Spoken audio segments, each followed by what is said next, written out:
continuarán abiertos tanto en tiempos de guerra como en el de paz a los barcos mercantes de los estados neutrales, procedentes de puertos rusos o que se dirigen a ellos. Consecuentemente, la Sublime Puerta se compromete a no establecer de aquí en adelante en los puertos del Mar Negro y el Mar de Azov un bloqueo ficticio en desacuerdo con el espíritu de la declaración firmada en París el 4 y el 16 de abril de 1856. Cuando se refiere a 1856, simplemente con este tratado se está reafirmando un tratado que consideraban a los Bósforo y el Dardanelo, en este caso para Rusia, a una ruta vital para poder salir a los mares cálidos. En este caso, ¿cierto?, habla de la guerra de Crimea. Por lo tanto, eso va a ser un constante y eso se supone que el Imperio Otomano debería mantenerlo y era algo inviolable. ¿Qué va a ocurrir? Con la alianza alemana, a puertas de la Primera Guerra Mundial, recordemos, el Imperio Otomano va a llegar a la guerra hacia 1915, pero va a ser después de la política de los hechos consumados. En este caso, ese caballero se va a hacer del poder, y con él todo este grupo de personas, los jóvenes turcos y una revolución hacia 1908. ¿A quién van a deponer? A este caballero, a la autocracia del sultán Abdülhamid. Este caballero, progermánico, soñaba con el panturquismo y la idea de establecer un gran imperio, ¿cierto?, a favor de Turquía, y para eso debía derrotar al enemigo por excelencia, en este caso Rusia.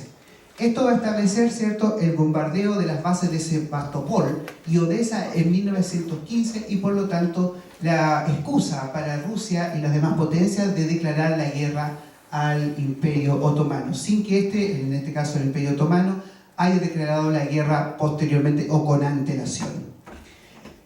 Los segundos puntos son los tratados, en este caso un tratado secreto de alianza y amistad de Serbia y Bulgaria en la ciudad de Sofía en febrero de 1912. Como resultado, ¿cierto?, recordemos, tenemos dos guerras balcánicas, en este caso la de 1912 y la de 1913, en la cual en la primera se suscribe un tratado de amistad entre, en este caso, Serbia y Bulgaria. Pero a su vez, este tratado va a tener un apartado secreto que dice que en el caso de desórdenes internos en Turquía, en este caso cuando se dice Turquía estamos pensando en la Turquía europea, se tendrán que poner de acuerdo, ¿cierto?, para mantener el status quo y repartirse la península de Balcanes con dos partes constantes, ¿cierto?, y que sean beneficiosas para ambos estados. Recordemos que en este caso el territorio de la Turquía europea es ese territorio. Y en este caso Serbia y Bulgaria ambicionan este territorio. Por otra parte tenemos los intereses austrohúngaros que están pensando, ¿cierto?, en bajar hacia el mar Egeo y para eso ya han ocupado, ¿cierto?, Bosnia-Herzegovina. Y por otra parte tenemos en este caso el reino griego, que también ambiciona expandirse al norte. De hecho, Grecia pretende, ¿cierto?, formar una gran hélade en torno del mar Egeo y ambiciona Constantinopla, que se le va a ser prometida, así como se le va a prometer también a Rusia, ya para entrar en la guerra entre paréntesis. Y también Inglaterra, en este caso Grecia, ambiciona el desquite. En 1898 estalla la guerra, en este caso entre el Imperio Otomano y Grecia pierde esta guerra, ¿ya? Por, en este caso, unas islas que son muy estratégicas para el ingreso de los Bósforos y los Dardanelos. La situación es muy inestable para el Imperio Otomano hacia 1910 en este sector, porque por una parte tenemos ambos estados que ambicionan este territorio y para eso causan inestabilidad política. Aquí surge, por ejemplo, la ORMI, la Organización Revolucionaria Interna de Macedonia, es decir, grupos terroristas pro-búlgaros, pro-serbios y pro-griegos. A su vez que tenemos grupos terroristas pro-macedonios que aspiran que este territorio, una vez que salgan los otomanos, se transforme en un territorio independiente. Y en ese fuego cruzado se encuentra el Imperio Otomano. Es en ese contexto que también surgen paralelamente estos discursos que yo les mencionaba: panturquismo, panislamismo y panturianismo. Es así como surge esto.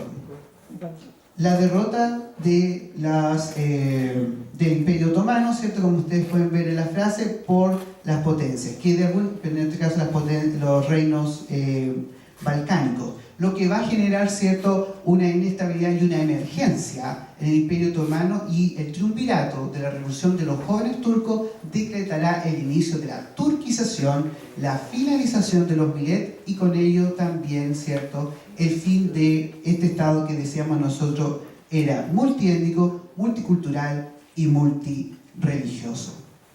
Por último, quiero decir las palabras de Mustafa Kemal cuando dice: el imperio queda completamente bajo control de Alemania. Esto es para 1914. Esto nos puede llevar a la ruina, ya que Turquía depende de Berlín completamente.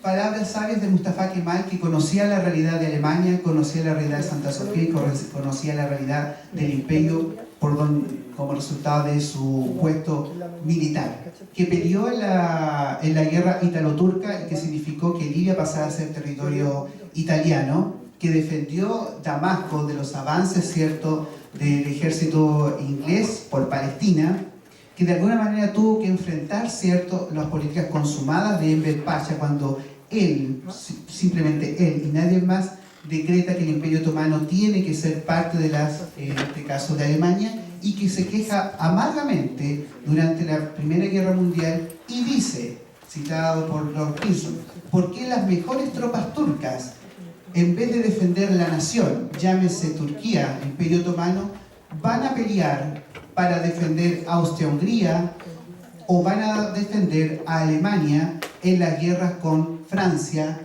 y en este caso en la guerra austro-rusa en el frente correspondiente? Entonces, podemos decir que a principios del siglo XX, el Imperio Otomano vive una forma de poder sobrevivir, busca sobrevivir, y para esto se generan tres ideologías: el otomanismo, el panislamismo y el panturquismo, del cual el último deriva, ¿cierto?, el nacionalismo turco, que va a permitir la creación del imperio, de la República Turca. Fueron tres ideologías que van a ser la motivación o el resultado de las políticas modernizantes de Europa, y que de alguna manera va a generar, más que una unión, una división, una contradicción ideológica al interior de un Estado que, insisto, multiétnico, multicultural y religioso, y que va a terminar por considerar el nacionalismo. El nacionalismo de los jóvenes otomanos, en este caso de Enver Pasha, incluso hasta las obras, en este caso los alemanes le llamaban Enverland, la tierra de Enver, llevará él al Imperio Otomano a la guerra, ya que él era el hombre fuerte del régimen, y todo aquel que no estaba de acuerdo simplemente era acallado o simplemente era deportado. Se terminará con la idea del Imperio Otomano, pero el Imperio Otomano dará paso a la República Turca. El Imperio Turco va a la guerra para poder sobrevivir, pero en esta búsqueda de sobrevivir solamente va a generar su desaparición, que se mantiene como parte de la historiografía, ¿cierto?, como el enfermo de Europa, pero que en la práctica no estaba tan enfermo. Por algo sobrevivió prácticamente al final, como decía el profesor el día de ayer, incluso hasta tuvo éxitos militares, ¿cierto?, en la zona del Cáucaso. Enver Pasha logra dominar todo este territorio, llega hasta Kofu, los territorios petroleros de Rusia. De alguna manera defiende bravamente Gallipoli, y también Kul al-Amarna, en este caso la Mesopotamia, logra que la expedición hindú que buscaba llegar hasta Mosul, que hoy día es el territorio que domina de alguna manera, ¿cierto?, ISIS, logra detenerlos, ¿cierto?, para lograr la rendición de las tropas anglo-hindú. Muchas gracias.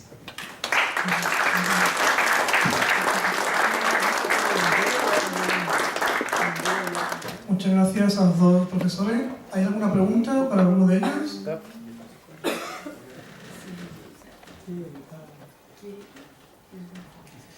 Buenos días, quería hacer una pregunta a Hernán González. Mira, dos en realidad. La primera es si ¿qué hizo Kemal Atatürk por el panturquismo? ¿Ya? Si, ¿qué medidas tomó? Porque, por ejemplo, el Panzer, la Gran Serbia o la política de la Gran Bulgaria, que generaron un montón de problemas. ¿Qué hizo Kemal Atatürk por la Gran Turquía? Y lo otro es si existía terrorismo islámico en la época antes de la Primera Guerra Mundial o después de la Primera Guerra Mundial, antes del Estado de Israel, ¿existía el terrorismo islámico, los movimientos terroristas islámicos? Aparte de las guerrillas que apoyó Inglaterra con los de Arabia, aparte de eso, ¿existía el terrorismo islámico? Esas son las dos preguntas, Hernán. Gracias. Bueno, con respecto voy a empezar con la segunda pregunta, en este caso con respecto al terrorismo islámico, entendiéndose el terrorismo islámico como fundamentalismo, ¿sí? Ya, para empezar, el concepto de fundamentalismo es un concepto occidental, tenemos que tener claro eso. El fundamentalismo es un concepto que nace en Estados Unidos y que tiene como fin investigar y poder explicarse por qué grupos que toman la religión para poder ellos decir que todo su proceso de evangelización, específicamente es un movimiento que ve en el trabajo de los adventistas, de los bautistas y básicamente eso. Por otra parte, tenemos que hablar del integrismo, que es un concepto acuñado en Francia y que busca de alguna manera explicar cómo, ¿cierto?, los grupos musulmanes integran el Islam y le dan un discurso político. ¿Ya? Tenemos que tener claro esos dos conceptos. Fundamentalismo es norteamericano e integrismo en este caso es francés, que son dos miradas distintas para poder estudiar el Islam. Con respecto a la pregunta de la existencia de un terrorismo islámico, para el caso de esta investigación no se abarcó, ¿ya? No toca el tema. Ahora, de alguna manera, si pudiéramos verlo desde los turcos o desde los árabes, cuando tú dices los delores de Arabia, esto tiene que ver con las promesas que se le hicieron los ingleses al Jalife Hussein de la Meca, ¿ya? Que tenía que ver con la creación de un Estado árabe que nunca se va a concretar porque no lo van a permitir. A lo mucho van a establecer que su hijo Faisal se declare rey de Irak o de las dos Sirias, pero más que nada fue en el contexto de poder generar cierta inestabilidad interna en el Imperio Otomano. Ahora, lo que sí existió antes de esto fueron movimientos de reformulación y que de alguna manera llamaban a descabezar el Imperio Otomano, o sea, a deslegitimar el Imperio Otomano. En este caso concreto tenemos que hablar del wahabismo. Y el wahabismo no es otra cosa que la ideología o la visión del Islam que gobierna actualmente Arabia Saudita. El wahabismo es un movimiento de suní, es el más fundamentalista desde el sunismo. Existen diferentes escuelas de interpretación del Islam, en este caso esta es la más tradicional para la población, ¿cierto? Y que de alguna manera ya hacia 1800, fines del 1700 nace la Arabia Profunda. ¿Qué es la Arabia Profunda? La Arabia, ¿cierto?, que es al interior en el centro de Arabia, de las carpas, de las caravanas, a eso le llamaban la Arabia Profunda. De ahí nace la figura de Mohammed al-Wahhab, que es el iniciador de esta idea de remirar, en este caso, las escrituras y que de alguna manera logra articular un movimiento que va a ir progresivamente aumentando para deslegitimar el Imperio Otomano. Tal vez podríamos decir que eso sería un movimiento, pero calificarlo como terrorismo islámico propiamente tal, yo no me atrevería a eso, ¿ya? Sino que más bien son instancias propias del sistema de los milenios. Ahora, con respecto a lo segundo, ¿qué hizo Kemal Atatürk por el panturquismo? En este caso, Kemal Atatürk es influenciado por el panturquismo en el sentido de él ver que en realidad esto de los millet y de la diversidad cultural para la situación que se vivía en el momento ya no era viable, sino lo que él proyecta es una república turca, ¿ya? Ahora, una república turca a la manera occidental, pero cuando él toma esta variante, cuando el Imperio Otomano se rinde. Recordemos que el Imperio Otomano se rinde firma un armisticio, el armisticio de Mudros, y después es obligado a firmar el Tratado de Sèvres, que es un coletazo del Tratado de Versalles. El Tratado de Versalles es el que sale con gloria y majestad, pero el Tratado de Sèvres es simplemente otro que se desarrolla paralelamente en la localidad de Sèvres, si no mal me equivoco, y eso determina el fin del Imperio Otomano. Pero Mustafa Kemal, cuando se entera de esto, dice: pero ¿cómo el sultán permite esto si el ejército todavía está presente y tenemos el ejército que está al interior de Turquía para poder defender el territorio?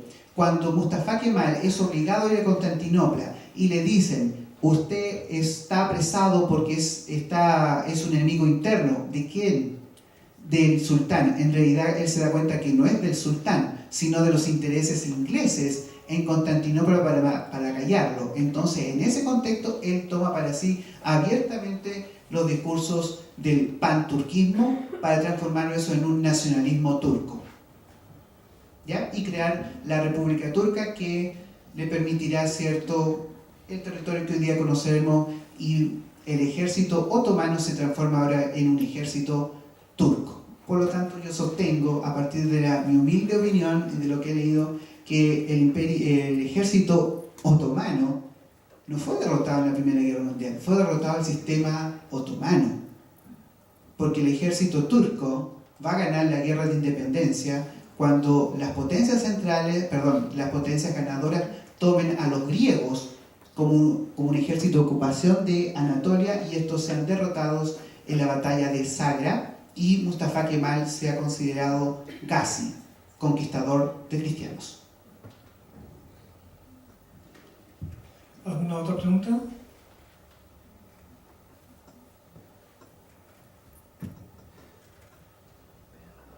Pues pasamos a tomar un café y dentro de un ratito seguimos con la siguiente conferencia.